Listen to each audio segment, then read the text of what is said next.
Welcome to Spotlight Sessions, where we shine a What's light your on story? incredible. What does accessibility mean to you? What's your mission?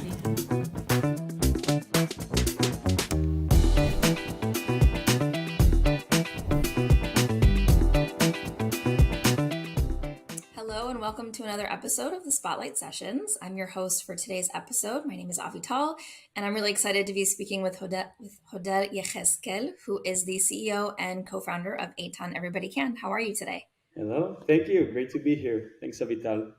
It's great to have you. So why don't you tell us a little bit about yourself? All right, so I'm 30 years old. I live in Tel Aviv, in Israel, and I love what I'm doing. Definitely, I'm doing Eitan around 8 years. I finished my army service eight years ago and just started to volunteer with people with special needs. Today we calling them special abilities. By the way, I'm sorry about my English and grammar mistakes. I'll try to do my best over here. Um, and let's say we just fell in love with those bodies over there, and we came every Friday to 5 young adults to just volunteer with them and be with them. Play some music and cut some salads, and we really get the close connections over there with our bodies. And one time we just tied up TRX straps over there at the club, and one guy just got crazy with the TRX, and we took him to the park and continued our volunteer session.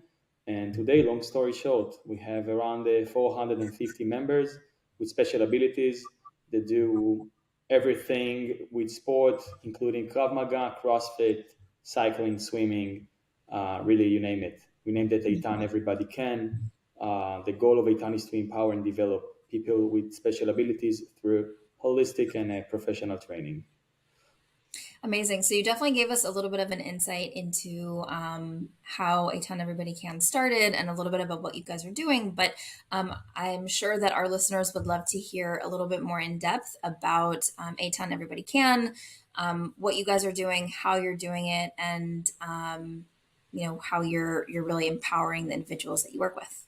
Yeah, definitely. So when we started Eitan, we didn't know what actually is going on. So we just started with 1 up to 5 people, and we start to train them. And then we noticed that something different is happening. People less shouting at the park, people less itching themselves. I'm speaking about people with autism, on the low function of autism. And then we understood that Eitan is empowering through sport.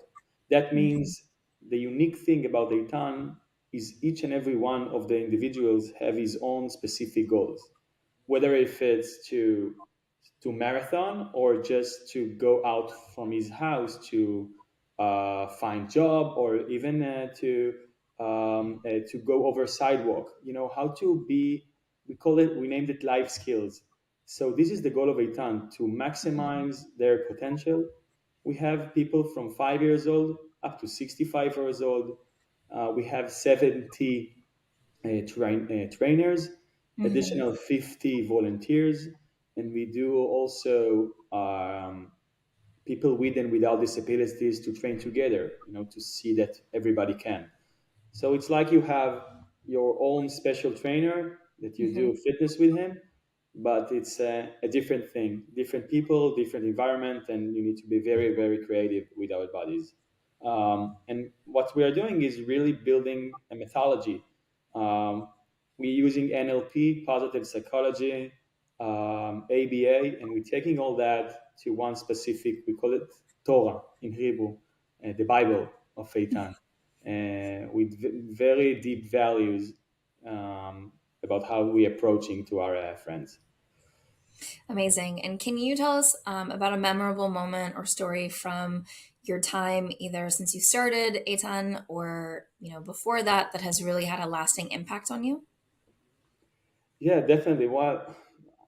And I think in the first month, like first 4 months, I didn't thought that this is gonna be my life. I thought I'm gonna be in SWAT, Yamam, Shabak, you know, continuing with the army thing. Mm-hmm. And then I remember that I had one guy named Rotem, It was winter in my house, so it was raining. So we did the session in my house, and the parents know Rotem also, and he's like 24 with autism, and Mm-hmm. he told me, Odell, we're gonna be friends forever, right? So I said yes, and then I understood. And what I want to show you in my phone is about Rotem while we're speaking, Mm-hmm. and this is Rotem Mm-hmm. in Purim. So he sent it me today. So that means that yeah, we are still good friends. That's amazing. Definitely a really amazing story. And I know that you work with, people of all different ages, different communities, even sometimes different disabilities. What's one thing about the people that you specifically work with, the population that you work with, that you wish people knew about? I think the very important thing is to give opportunity and to give it in the level of the eyes. Again, I'm sorry about my English. It means that you need to see those people and not to feel sorry about them. You need to come Mhm. with power with them and to just give an opportunity. The sport is a great tool. We understood that. Mhm. So people come, join, see our bodies, and understand this is not so frightening.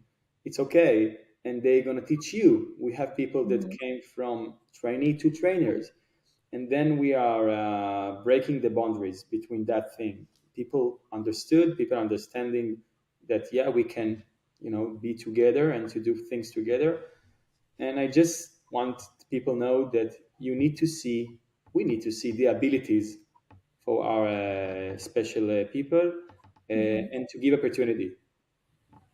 Yeah. Definitely. And where do you think are some of the biggest current gaps in Israel specifically in regarding to access and inclusion? Well, I think in the past 5 years, about access and inclusion, I think Mhm. this we are in a good position right now. Honestly, I think people more aware about people with disabilities and ability. I Mhm. think we need to from young kids and young people to start to make that inclusion. Not only when you are in high tech or you have job and you are bringing people with special needs to work. No, I think we need to start that from the beginning Mhm. with schools, with mixed people with and without special needs at school, and to to teach and to learn that this need to be equal all the time. It's not something that why I don't believe it. There is people with special needs in my class. No, this is like what's happening all the time, Mhm. and I think we need to start that since people are kid, and just to expose them to this, definitely. Yeah, definitely. I completely agree. And I think that that education also comes from home as well, and making sure that parents are talking to their kids about inclusion and accessibility and how everybody is different, and that's okay. And it's also something to celebrate. So I completely agree that, at a younger age, people need to start talking to their children about it. Schools need to start talking to their students about it, having more integrated classrooms, more integrated schools. It's definitely very important. For me, Um, if we're speaking about the vision, like in 10 mhm, years, so we will go to gym or to the park or whatever place, and you will see people with and without disabilities like it's a normal thing, and we don't mhm. need to think about it. We just see this and it's happening. Now it's like awkward. So that's my vision. 10 years from now, we're gonna see something different. Definitely. That's a great vision. And what first comes to your mind when you hear the word accessibility? So, what does accessibility mean to you? Ability. um, to understand the ability. We are thinking about it all the time. Hmm. I know there as people are walking about to access everything, physical Hmm. access, and I think this is good and very important.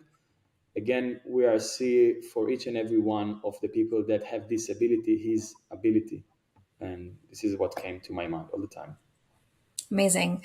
Well, if anybody wants to get involved with you, either through volunteering or sponsorship or just to learn more, how could they go about doing so? All right. First of all, thank you about that. And one thing it's very important, and then I will Mhm. answer also to your question, is that I think we're gonna launch this video probably around April, 1st of April, 2nd of April, which is in the 2nd of April is the World Autism Awareness Day. So this is a really good time to speak about what's happening now. On the 31st of March, we are doing our amazing race. It's called Eitan Run. It's for Mhm. bringing the awareness for people with disability, ability, and inclusion. It's an amazing event. We have many good people that sponsorship this race with Nike, Porsche, Maccabi, and so on, more investment, many people. And I think this is a good thing to really to understand that everybody can. So if you maybe were in this race, you want to come to the race in this year or the next year, please feel free. You can reach on us with on Facebook, Eitan Everybody Can, or Instagram, Eitan Everybody Can.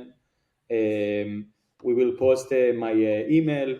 If you have any contact, any connections with us, we will be very happy to do so. We have many things that we want to build, which is the Eitan House, Eitan School and Academic, to Mhm. launch new cities in Israel, and also to do social expert about this amazing organization. And we are more than welcome to people to join us. Uh, Amazing.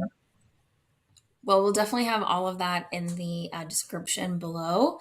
Hodel, it was really great to speak with you as always. And thank you so much for being on the Spotlight session. And I look forward to our next conversation. Thank you, Avital. Thank you very much. Have a great day. Thanks.